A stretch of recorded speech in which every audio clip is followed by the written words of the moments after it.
Hello, I am Mary. And I'm Don. We're at the Alafiah Homestead. We're doing this video as part of a collab with Danny and Wanda from Deep South Homestead and Liz Zorab from Wales, talking about our homestead and what we do. So in the collab we have a list of questions, and the first one is, where in the world are you? And so we are in the United States, in Florida. We're approximately an hour from Tampa, east of Tampa. Tampa's in central Florida for people who are not familiar. What is the size of your homestead? Our homestead is 4 acres, counting the house and our shed. So that's the size. Yeah. And this is kind of an urban homestead, but it was more rural when we moved here 15 years ago. We used to have a big orange grove on the other side of us, which has now become a neighborhood. But we're within a short driving distance of the town, so we have access to stores and things like that. Yeah, we have a very big strawberry field. We live in strawberry country. This area is, the locals call it the strawberry winter capital of the United States. And so we're surrounded by strawberry fields, which really has affected us. And they're not organic, that's why. Yeah, it's unfortunate. We used to have maybe like 30 acres in that direction of orange groves, and many acres in that direction we still have of strawberries. And in this way, we have neighbors that have very large lots, so they're not that a problem. But the neighborhood there, I just really feel like Daniel Boone, who said that he would just, if he could see the smoke coming out of somebody's chimney, he was getting crowded. So we just feel a little crowded, but oh well. So the next question, what is the climate and weather like? Okay, that's still mine. So, but the climate is subtropical, or what is it called? Semi-tropical? We are in growing zone 9A most of the time. Some years it gets chillier, like this year. Really, it probably would have been an 8 because it froze several times in the 20s, which is a bit unusual in January. So but most of the time, this is like right now, this month is February, and it's been in the 80s, which is warmer than usual. You just have to kind of get used to that here. It's usually very hot and humid in the summer, and even part of the spring and the fall. But the advantage is that there are really 2 growing seasons. The first one in spring starts early February and goes through May, and then again we can start in September and go through December. So we have 2 crops per year basically in our garden. And we get different stuff in different seasons. Obviously we want a little bit more warm hardy in the spring season because it's got to last through May when it's really kind of warm. Yeah, our challenge until recently was that we didn't know what to grow in the summer. And then a couple years ago, started looking into growing a food forest and permaculture, and we learned about some plants that do thrive in the heat, like moringa. And so now we have things that grow in the summer, although they got really frozen to the ground in January. So, but some of them are coming back. So that's good. So what is the climate and weather like? I think that's... I answered that already. Oh, we're down to, do you have any animals? Yes, we have animals. We have 3 Great Pyrenees dogs, and they are wonderful. They serve not just as guard dogs, but as shepherd dogs. They take care of our flock of goats and our chickens. So we have goats, we have chickens. When we started out, we had a cow for like 5 years or something. We had several cows, but they were harder to take care of. Goats are easier. They don't eat so much. And it's really hard to have a bull with this size land. So. Yeah, having to get the cow, inseminated was a pain. It's easier with a couple goats. Right. So that no. What fruits, veggies, and grains do you grow? Well, as far as veggies, a lot of greens. We have kale, we have carrots, we're working on tomatoes, we have Swiss chard, collards, beets, lettuce, celery, cucumbers, kohlrabi. Kohlrabi, broccoli, cabbage is a big one. Strawberries. We harvested a bunch of cabbage this past season. We've grown, for grains it's mostly just corn. We have green beans also, and squash of various types, pumpkins. English peas. But grains are just corn. Fruits, we have loquats. We've just planted some blueberries. We've had some citrus, but they've had some hardships. Most of them are gone now. We have other things like Suriname cherries and hog plums and things like figs. that. Did you say figs? Did not say figs. We have a few figs also. And one we discovered last year, the Florida cranberry. Oh yeah, that was a good one. Yes, we canned Florida cranberry sauce, which is really, it's also called Jamaican sorrel. It's amazing. It's wonderful. It's better than cranberry. Plus you can make tea with it from the leaves. Yeah, and it has a medicinal value, super easy to grow, thrives in the summer, in the south, in the warmth. It is not a perennial, like I think it could be grown in the southern states, because it just loves the heat. But it will die in the freezes. It just produces great fruit. So got several other more rare things like chaya, which is kind of like a spinach growing on a tree. another tropical, yeah. And we have mulberries. We didn't get too many mulberries yet because they're just young. Avocados. Avocado. We had a ton of avocados from our Like tree. 60, 70 avocados, right? Yeah. One tree, 60, 70 avocados we had this winter, and it's really not a full-grown tree, I don't think. It's No, it's only a couple years old. well, like 5. Yeah, but it's not very big. I don't know. It's been producing for a couple of years, yeah. That's true. Okay, so how do you grow your crops? We mostly grow organic.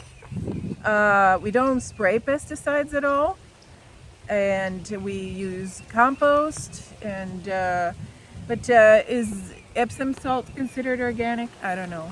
I would think so. We add magnesium sulfate, which is Epsom salt, and blood meal, bone meal, all the organic things. We use BT to spray for worms, and that's organic.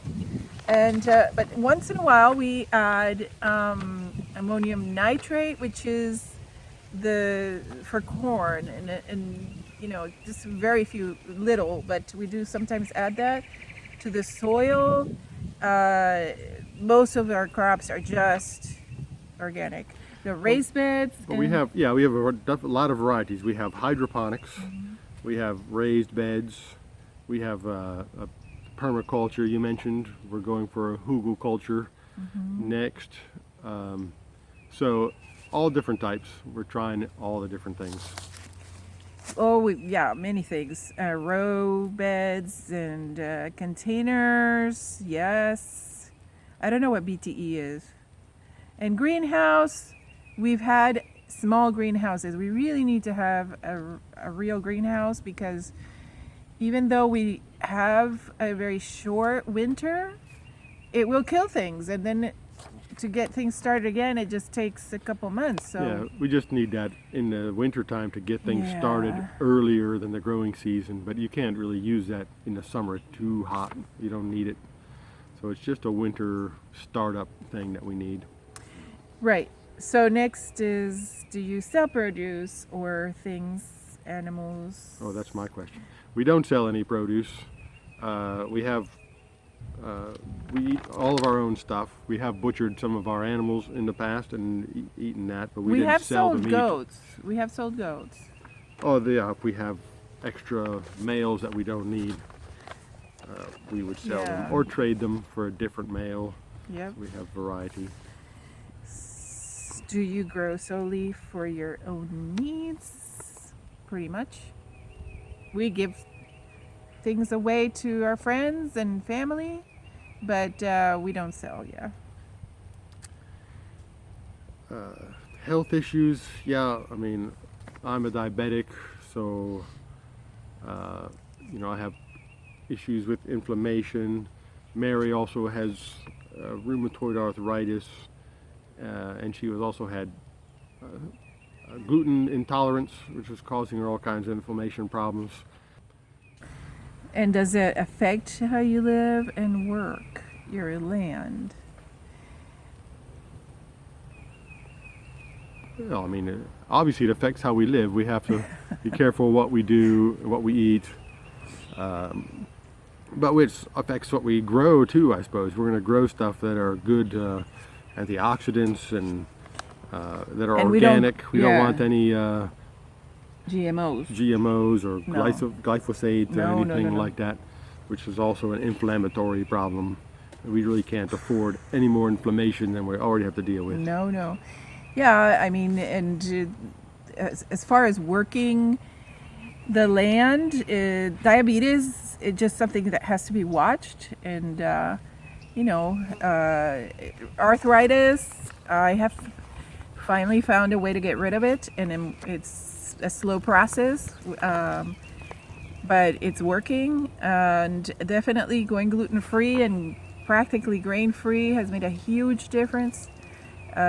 With my level of energy and even other things, and just eating healthy. I think I'd be dead if we hadn't started doing this in 2002, actually. So yeah, and I have more energy now than I did 10 years ago, which is amazing. So yeah, it did impact me more than it is impacting now, right? So next question is, how long have you been homesteading? Since 2002. Yeah, you answered that one already. And do you like homesteading? Yes, I like it. Yes. Love it. Love homesteading. It's a good activity. It's a good way to spend your time. It gets you out outside in the sun, get some sun and fresh air, get good healthy vegetables and milk and meat, eggs. We also have always homeschooled, so the homesteading lifestyle lends itself very well to homeschooling and teaching kids. We're all here together, Yeah, you know, it's wonderful. participating. Yep. So, what homestead activity do you like the most? I enjoy working in the garden the most. It gives me satisfaction to keep the plants growing well and healthy and getting produce from them, harvesting. I like to bring in the load of stuff that was harvested and say, here's what we can eat today. Yep, I like that. I think my favorite thing, it's kind of hard to say, but probably when we have baby goats. For one thing, it's stressful when the mama goes into labor because you don't know what's going to happen. It hasn't always turned out very well. But once that stress is gone and babies are drinking and the mama is healthy and the babies start jumping around, that's really, really cute, and it's just great to see that. Just new life. It's a blessing. So that's it. We're at the end of our questions, and this is our first video. So I'm thrilled, and we don't have the greatest equipment. We don't have any special light. That's why we came outside, and we're gonna walk around a little bit and show some of our property, right? Right. All right. So we're here with the goats. These are three Nubians. Oh, well, they're all Nubians, but one is a wether, the one in the front, and then the black one is pregnant. That's Kalua. And this is our Great Pyrenees dog, Nick. What are you doing? He's not in there. Okay. There you go. All right. Sitting there. And that's Molly. That's you, yes. So that's our field. We have it divided into two. And this is the neighborhood right there. We just planted some cassava all along that. We have a run that is like, how wide is the run? About 20 feet. 20 feet beyond these trees. And we're going to plant that whole area with something tall, like maybe sugarcane, or we did plant a whole bunch of cassava, which grows tall, and just turn it into a food forest over there. So we can try to forget that that's not an orange grove anymore. That's our house right there. And let's see. So we forgot to say ducks. We have these ducks, and we love them. They're so cute. We've eaten ducks, these kind of ducks before, but they weren't that good. So now we just eat the eggs. And one of our daughters loves to run out at the crack of dawn. She competes with the dog for the eggs. That's our driveway. It goes all the way down there. The strawberry field beyond our property line. There's a fence over there, and beyond that is the strawberry field. So we're a good ways from our road, which is a dirt road. And so there's not much traffic. And then, this is our property line here, but the neighbor has a large lot, so we don't really feel imposed by that. So there's our shed. Barn shed, and the azaleas are looking nice this year. Oh, this is our avocado tree. Yeah. And it had a companion which is coming back, but for some reason it suffered from the frost. So I hope that that's not going to cause a problem with pollination this year. This is a watershed, our pump in there for our well. And we have some black Australorp chicks there. This is, even though it's Florida, we still have firewood. We don't heat our house. So when it freezes, that's what we do. We don't need a ton of firewood, but we do need some. Those buckets have biochar. We use that in our garden. And let's see. This is the coop.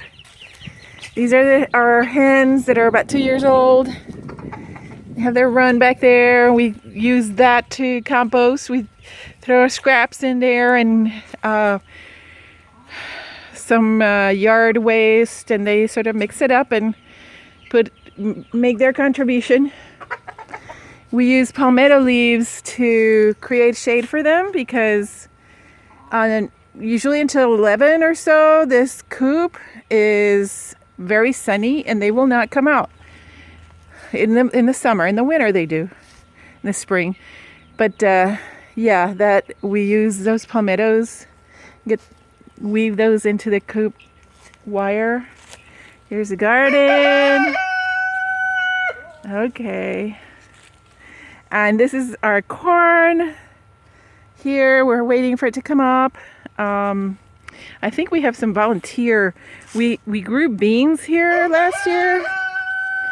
And I see volunteer beans. And we also grew pumpkins. And I see volunteer pumpkins. And over there's one waving. So we have, what do we have, dear? Broccoli and cabbage in the far bed, and then there's tomatoes and a couple of peppers, kale, peas. There's potatoes and okra in that empty one over there, and behind that is carrots.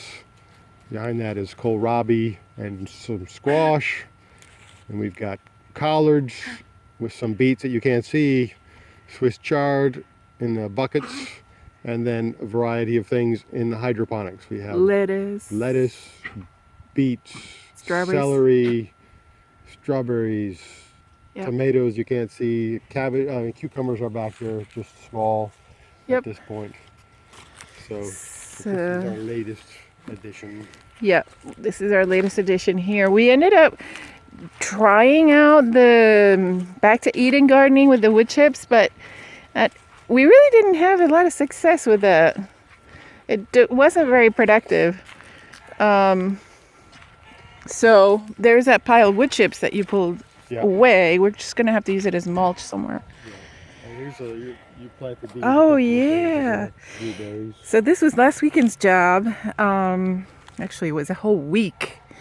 This is the way we have to plant blueberries around here. This is a bit of an experiment because it's actually a hugelkultur bed that we did with only pine, like trunks and bark and branches. We had some diseased pines that had some worms, and so they came down and we used those to put in here.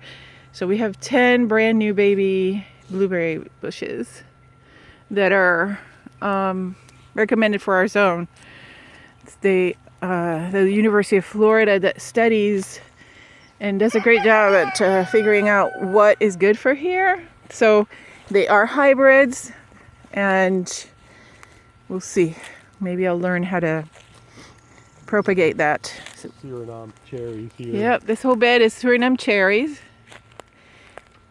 So This is our hugelkultur, which we're still building. This is our hugelkultur work in progress. And back there we have some chaya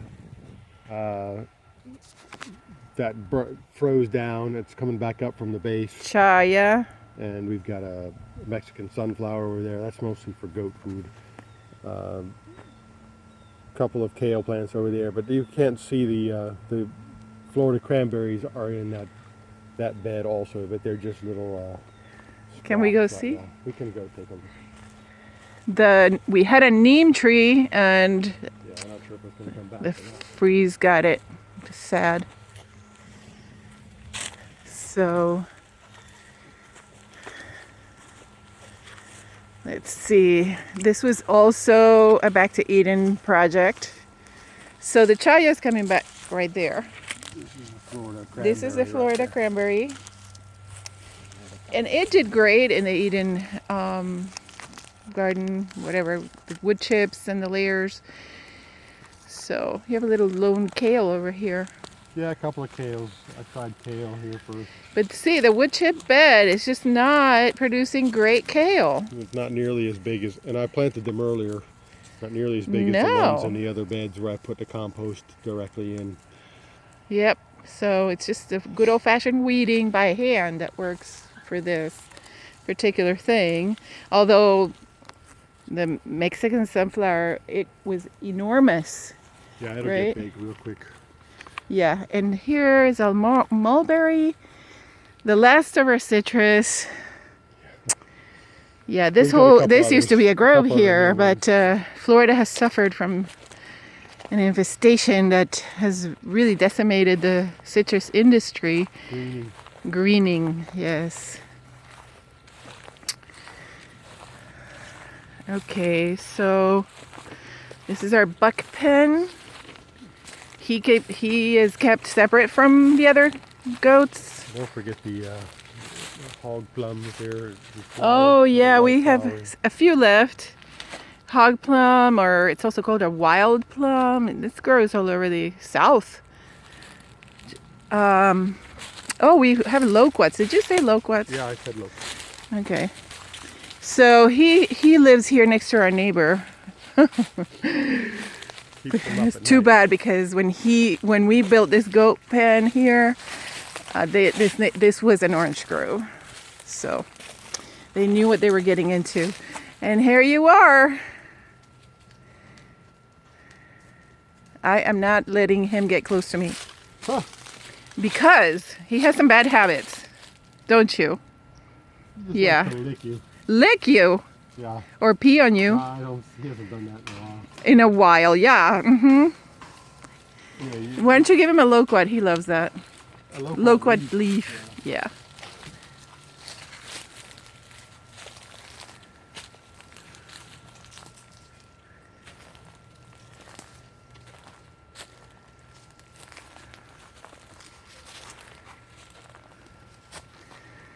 All right. You're happy. He doesn't seem to be in a bad mood today. So. Yeah, loquat. So our goats are rotated. They have the two pastures and then they come here on this run. And this is where they're coming next week. So see how it's all grown a lot of weeds and such? They love it. They love to eat all these weeds. So next is this pasture. We planted a bunch of rapina here one year in this pen, and I think it's still coming back, like self-seeded. There's this gigantic, they love that kind of weed there. I don't know what it's called, but they love it. So, yep, this is their third pasture, is this big run. And over down there is our cassava that we hope that will grow. It will grow fast. So, hello, Roland. Yeah, this is Roland. He sleeps during the day. Great Pyrenees are nocturnal, so they usually slumber during the day. And he's free to move out. Right? I don't know. Yeah, he goes out. Right He was lying in the the shelter. shade, Yeah, but he likes to come out here and run around. Oh, we didn't mention my elderberry patch. I have this antique rose, which I love, and it is completely maintenance free.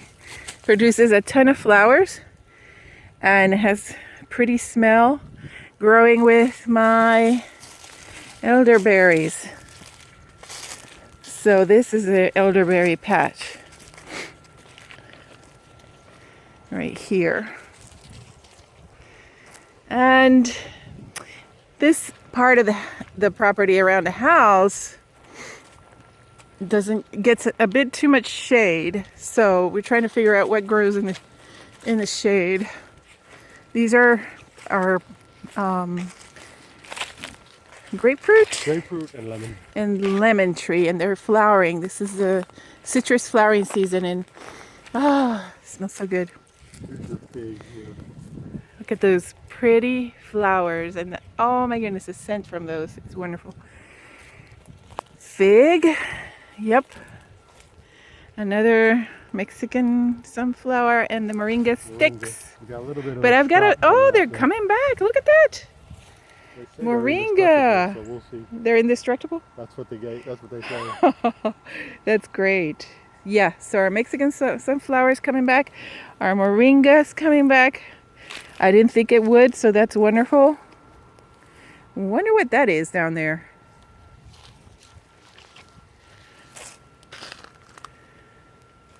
Huh. I don't know.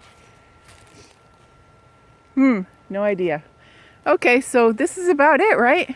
Yeah, We had several of these pineapple patches, and look at that. It's terrible. But There's I think some they're life in there. alive. Yeah, they're alive. They're alive.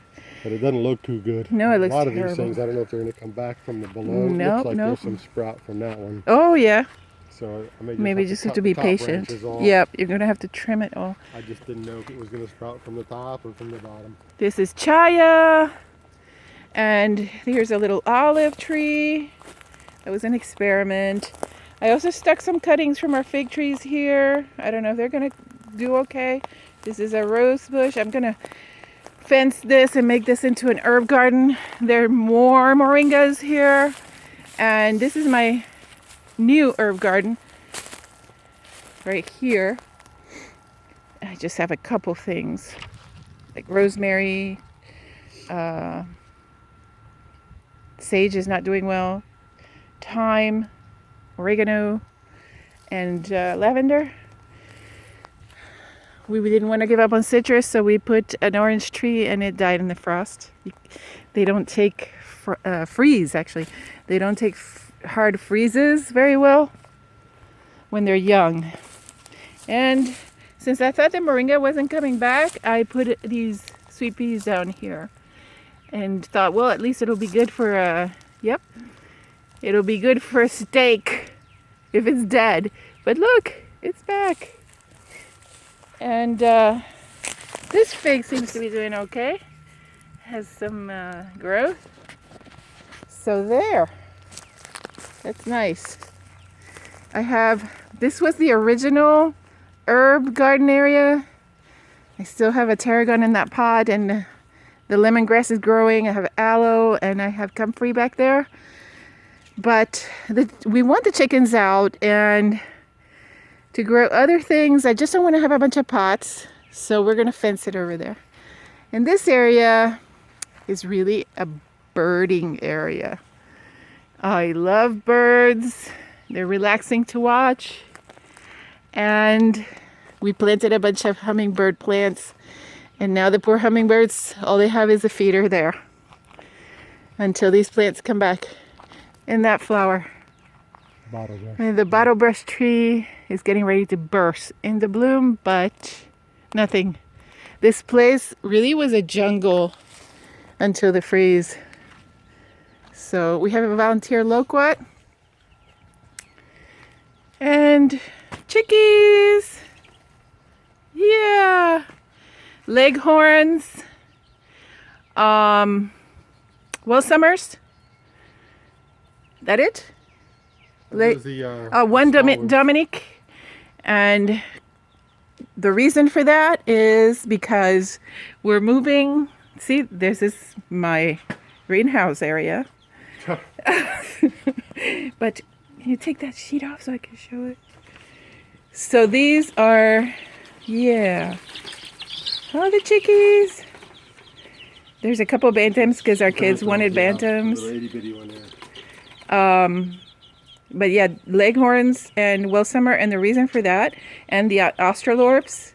We've had some of these before, but really our focus is to try to get chickens that are good foragers so that we can cut back on the cost of feed and be a little bit more self-sufficient. So we've planted food for goats, and we've planted some food for chickens and the scraps and such, but these are supposed to just really supplement their food well with foraging. And we've had some of these before, but not really the leghorns. I don't think we've had. No. So But we generally had a bunch of the non-foraging types. Yep. They just stand there. Oh. So. Third Pyrenees there. Oh, there's Pearl. Oh, Pearl. Why? Why do you insist on doing this? Trying to be cool. I would think the cement slab would be cool. Yeah, you would think. Okay, Pearl, we're going to turn on the sprinkler now.